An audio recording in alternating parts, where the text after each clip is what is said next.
வணக்கம். தினமலர்.com இரவு 8 மணி செய்திகள். முக்கிய நிகழ்வுகள். ஜெயலலிதாவுக்கு சுப்ரீம் கோர்ட் இடைக்கால ஜாமீன். சொத்து குவிப்பு வழக்கு தண்டனையை நிறுத்தி வைத்து உத்தரவு. 2 மாதத்துக்குள் அப்பீல் வழக்கில் ஆவணங்கள் தாக்கல் செய்ய ஜெயலலிதாவுக்கு சுப்ரீம் கோர்ட் கெடு. வழக்கை இழுத்தடிக்காமல் 3 மாதத்துக்குள் முடிக்க கண்டிப்பு. கருப்பு பணம் பதுக்கி வைத்திருப்போர் பெயர் பட்டியல் சுப்ரீம் கோர்ட்டில் ஒப்படைக்க மத்திய அரசு மறுப்பு. விரிவான செய்திகள். சொத்து குவிப்பு வழக்கில் சிறையில் அடைக்கப்பட்டுள்ள ஜெயலலிதாவுக்கு இடைக்கால ஜாமீன் வழங்கியுள்ள உச்சநீதிமன்றம் பெங்களூரு சிறப்பு நீதிமன்றத்தின் தண்டனையை நிறுத்தி வைத்தும் உத்தரவிட்டுள்ளது. சொத்து குவிப்பு வழக்கில் ஜெயலலிதா, அவரது தோழி சசிகலா, இளவரசி VN சுதாகரன் ஆகியோருக்கு பெங்களூரு தனி நீதிமன்றம் 4 ஆண்டுகள் சிறை தண்டனை விதித்து தீர்ப்பளித்தது. தண்டனையை எதிர்த்தும் ஜாமீன் வழங்க கோரியும் கர்நாடக உயர்நீதிமன்றத்தில் ஜெயலலிதா உள்ளிட்ட 4 தாக்கல் செய்த மனுக்கள் தள்ளுபடி செய்யப்பட்டன. இதையடுத்து ஜெயலலிதா உள்ளிட்ட 4 சார்பில் உச்சநீதிமன்றத்தில் தனித்தனியாக மேல்முறையீட்டு மனுக்கள் தாக்கல் செய்யப்பட்டன. இந்த மனுக்கள் தலைமை நீதிபதி HL Dattu, Madan P Lokur, AK Sikri ஆகியோரை கொண்ட அமர்வு முன் வெள்ளியன்று விசாரணைக்கு வந்தது. ஜெயலலிதா தரப்பில் மூத்த வக்கீல் ஃபாலி நாரிமன் ஆஜரானார். இவ்வழக்கில் கர்நாடக அரசு வக்கீல் பவானி சிங், திமுக வக்கீல் ஆஜராகவில்லை. சொத்து வழக்கின் மூல புகார்தாரர் என்ற வகையில் சுப்பிரமணியசாமி ஆஜரானார். ஜெயலலிதா தரப்பு வக்கீல் ஃபாலி நாரிமன் அளித்த வாக்குறுதிகளை ஏற்று ஜெயலலிதாவுக்கு டிசம்பர் 18ஆம் தேதி வரை இடைக்கால ஜாமீன் வழங்குவதாக நீதிபதிகள் உத்தரவிட்டனர். The issue on which the bail was considered today by the Supreme Court was the fact that the Karnataka High Court has not yet decided on whether the judgment should be, the sentence should be suspended or not. On that basis, they said that the appeal which is pending before the Karnataka High Court must be heard expeditiously. They laid down the timeline that by December 18th, all the paper books necessary for an appeal by Ms. Jayalalitha and her associates, running into over 35,000 pages, will be filed.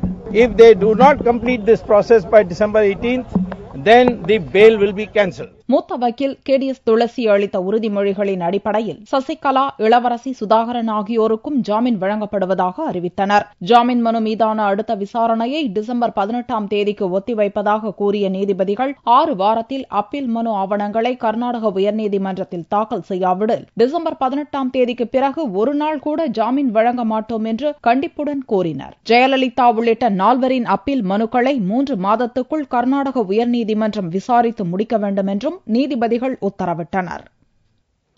ஜாமீன் காலத்தில் சென்னையில் உள்ள வீட்டிலேயே தங்கி இருப்பதாகவும் appeal வழக்கில் ஒத்துழைப்பு அளிப்பதாகவும் உச்சநீதிமன்றத்தில் ஜெயலலிதா உறுதியளித்துள்ளார்.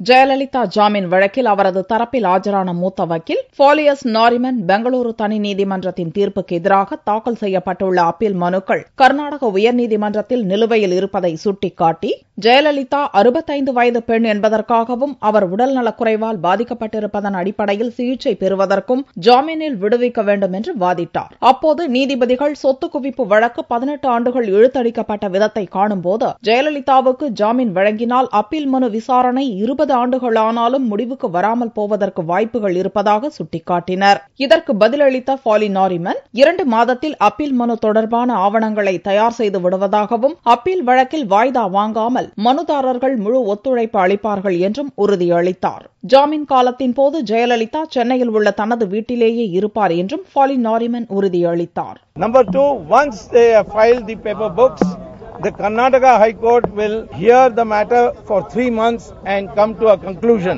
So therefore, today the court has given conditional bail on the grounds that she is unwell, and this is an argument made by Mr.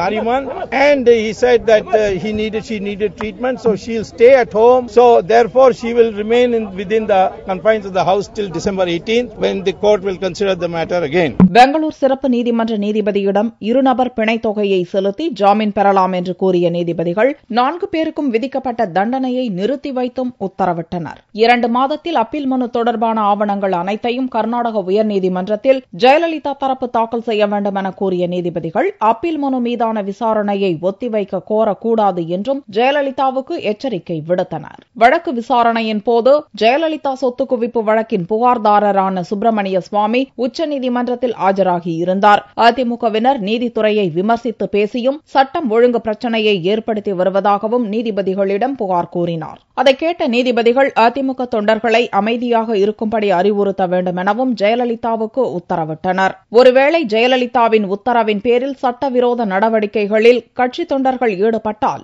உச்சநீதிமன்றம் கடுமையானதாக எடுத்துக் கொள்ளும் எனவும் நீதிபதிகள் எச்சரித்தனர்.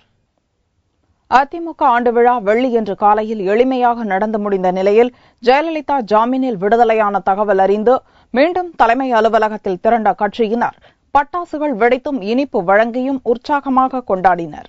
அதிமுகவின் 43வது ஆண்டு விழா சென்னையில் உள்ள கட்சி தலைமை அலுவலகத்தில் வெள்ளியன்று நடக்கும் என்று கட்சி தலைமை சார்பில் அறிவிக்கப்பட்டிருந்தது. இதன்படி வெள்ளியன்று காலையில் சென்னை ராயப்பேட்டையில் உள்ள கட்சி தலைமை அலுவலகத்தில் ஆண்டு விழா நடந்தது. கட்சியின் பொதுச் செயலாளர் ஜெயலலிதா சிறையில் உள்ள நிலையிலும் அவரது ஜாமீன் மனு உச்சநீதிமன்றத்தில் விசாரணைக்கு வர இருந்த நிலையிலும் இந்நிகழ்ச்சி இறுக்கமான சூழ்நிலையில் நடந்தது. கட்சி தலைமையகத்தில் அவைத் தலைவர் மதுசூதனன் எம்ஜிஆர் சிலைக்கு மாலை அணிவித்து கட்சி கொடியேற்றி வைத்தார். இதைத் தொடர்ந்து அவர் விழா மலரை வெளியிட சுகாதாரத்துறை அமைச்சர் விஜயபாஸ்கர் பெற்றுக் கொண்டார். இந்நிகழ்ச்சியில் அதிமுக எம்எல்ஏக்கள் மற்றும் கட்சி நிர்வாகிகள் அனைவரும் கலந்து கொண்டனர். வழக்கத்தை விட அதிக அளவில் தொண்டர்கள் திரண்டிருந்தாலும் உற்சாகமின்றியும் கொண்டாட்டங்கள் இல்லாமலும் எளிமையாக விழா நடந்து முடிந்தது. அதைத் தொடர்ந்து கட்சியினர் மற்றும் பிரமுகர்கள் கலைந்து சென்றனர். பகல் 12:30 மணி அளவில் ஜெயலலிதாவுக்கு ஜாமீன் கிடைத்த தகவல் பரவியதை அடுத்து மீண்டும் கட்சி அலுவலகத்தில் அதிமுகவினர் உற்சாகத்தோடு திரண்டனர். மகிழ்ச்சி வெள்ளத்தில் பட்டாசுகளை வெடித்தும் இனிப்புகளை விநியோகித்தும் ஜெயலலிதா விடுதலையை கொண்டாடினர்.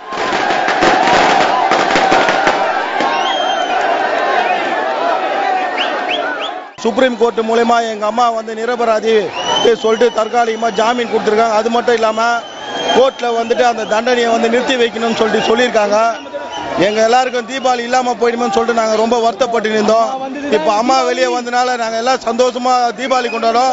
இதேபோல ஜெயலலிதாவின் போயஸ் தோட்டத்து இல்லம் பகுதியிலும் குவிந்த அதிமுகவினர் உற்சாக கொண்டாட்டங்களில் ஈடுபட்டனர். முன்கூட்டியே தீபாவளி வந்தது போல பட்டாசுகள் சரமாரியாக வெடிக்க சாலையில் போவோர் வருவோர் அனைவருக்கும் இனிப்புகளை அள்ளி கொடுத்து தங்களின் மகிழ்ச்சியை அதிமுகவினர் வெளிப்படுத்தினர்.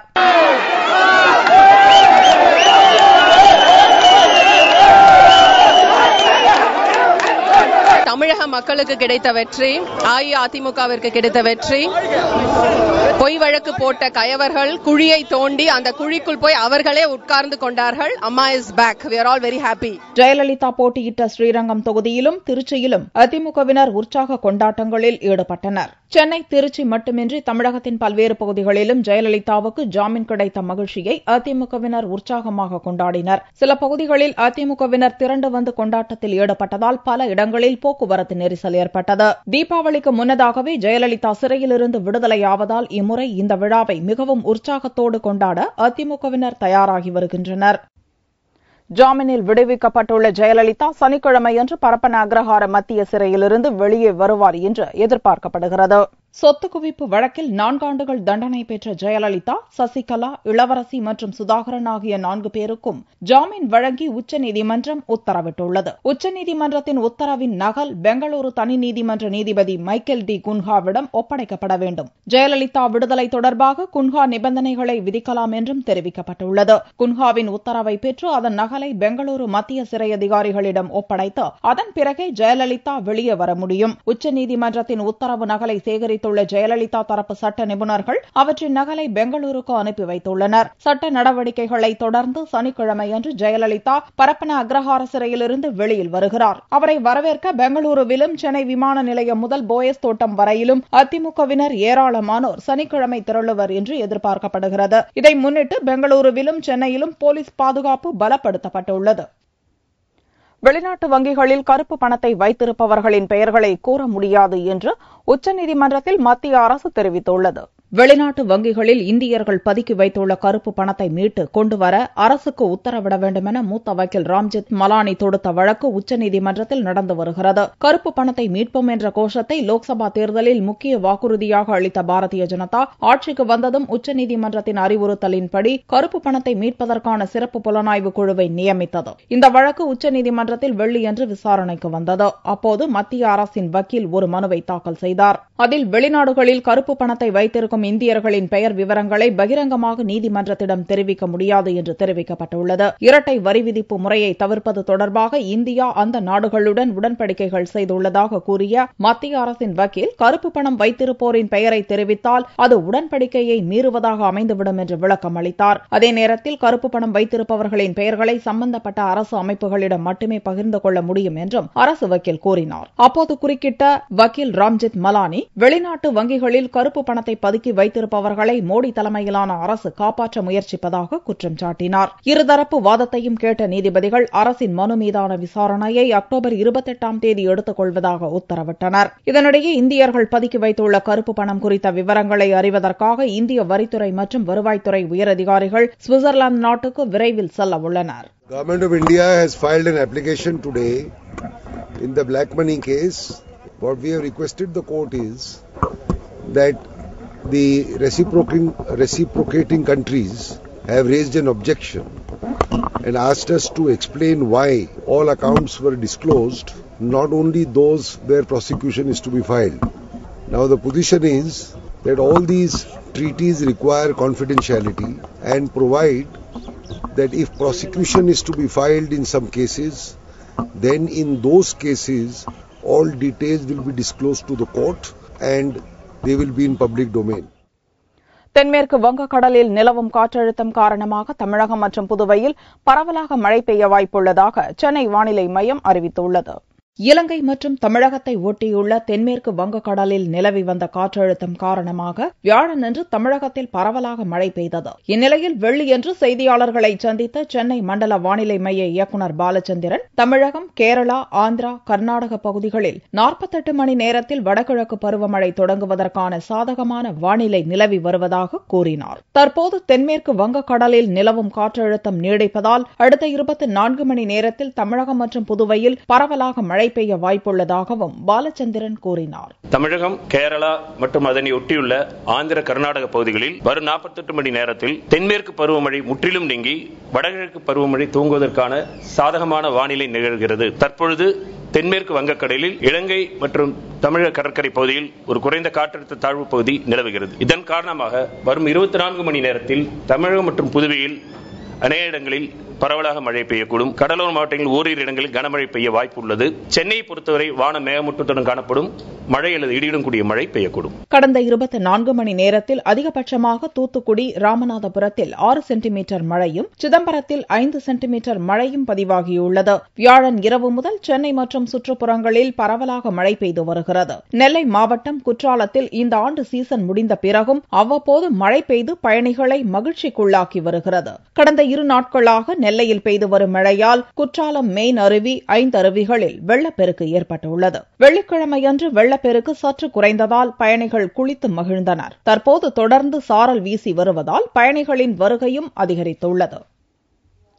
முப்படைகளின் உயர் அதிகாரிகளை பிரதமர் மோடி வெள்ளியன்று சந்தித்து ஆலோசனை நடத்தினார். டெல்லியில் உள்ள ராணுவ அமைச்சகத்தில் நடந்த முப்படை உயர் அதிகாரிகளின் மாநாட்டில் பிரதமர் மோடி கலந்து கொண்டார். ராணுவ அமைச்சர் அருண்ஜேட்லி, ராணுவ தளபதி தல்பீர் சிங் சுஹாக், விமானப்படை தளபதி அரூப் ரஹா, கடற்படை தளபதி RK தோவான் ஆகியோரும் கலந்து கொண்ட இக்கூட்டத்தில் முக்கிய ராணுவ உயர் அதிகாரிகள் பிரதமர் மோடிக்கு அறிமுகம் செய்து வைக்கப்பட்டனர். நாட்டின் பாதுகாப்பு நிலவரம் குறித்து இக்கூட்டத்தின் போது மோடியிடம் முப்படை தளபதிகளும் அறிக்கை அளித்தனர். கடந்த ஆண்டில் முப்படைகள் செய்த சாதனைகள், எதிர்காலத்தில் முப்படைகளை முன்னோக்கி இருக்கும் சவால்கள் குறித்து 3 தளபதிகளும் விளக்கியிருந்தனர். கடந்த சில நாட்களாக எல்லைக்கோட்டில் இந்திய நிலைகள் மீது பாகிஸ்தான் ராணுவத்தினர் நடத்தி வரும் தாக்குதல் குறித்தும், வடகிழக்கு எல்லையில் சீன ராணுவத்தின் ஊடுருவல்கள் குறித்தும் ராணுவ அதிகாரிகளுடன் மோடி முக்கிய ஆலோசனை நடத்தினார். கூட்டத்தில் பேசிய மோடி, காஷ்மீர் மழை வெள்ளத்தின் போதும், ஆந்திராவை தாக்கிய ஹுட்ஹுட் புயலின் போதும் ராணுவத்தினர் மேற்கொண்ட நிவாரண பணிகளை வெகுவாக பாராட்டினார். இந்திய கிளையை துவங்கியிருப்பதாக அல் கொய்தா பயங்கரவாத இயக்கம் அறிவித்தது. ஈராக்கின் ISIS ISIS பயங்கரவாத அமைப்பின் அச்சுறுத்தல் என இந்தியாவுக்கு எதிரான பயங்கரவாத சவால்கள் குறித்தும் கூட்டத்தில் விரிவாக விவாதிக்கப்பட்டது.